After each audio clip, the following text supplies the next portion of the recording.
নমস্কার বন্ধুরা, Anubha cooking village ফুডে আপনাদের সবাইকে স্বাগত জানাই। আজকের ছবি দেখে বুঝতে পাচ্ছেন কি বানাচ্ছি।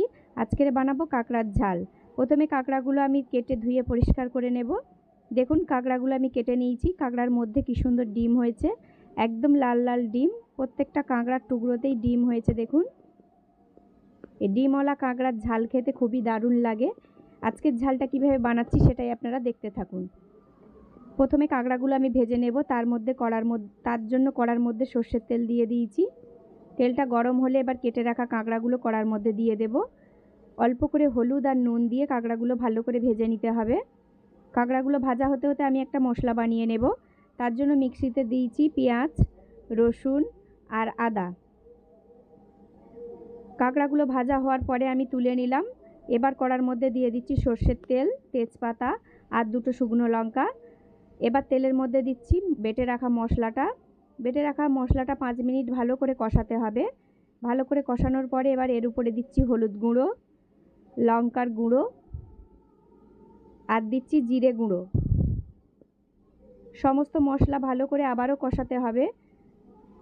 কষাতে কষাতে মশলার যখন তেল ছেড়ে যাবে তখনই আমি ভেজে রাখা কাঁকড়াগুলো দেব। দেখুন মশলার কালার কেমন চেঞ্জ হয়ে গেছে।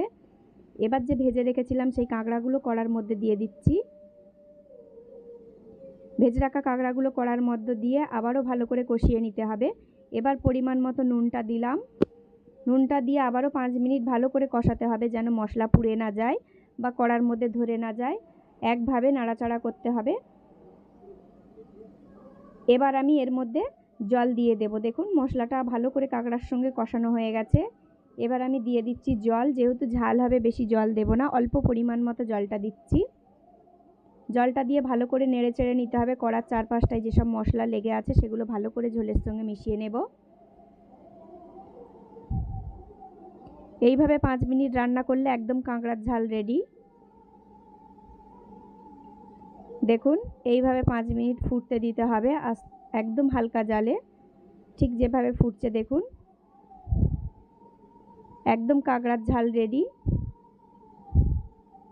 আপনারা দেখেই বুঝতে পাচ্ছেন, কালার দেখেই বুঝতে পাচ্ছেন যে কাঁকড়ার ঝাল একদম রেডি হয়ে গেছে।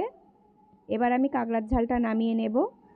যদি বাড়িতে কোনো দিন কাঁকড়া আসে আপনারা এইভাবে ঝালটা একবার বানাবেন, দেখবেন খেতে খুবই সুন্দর হবে। আর গরম গরম কাঁকড়ার ঝাল হলে ভাতের সঙ্গে আর কিছুই লাগবে না।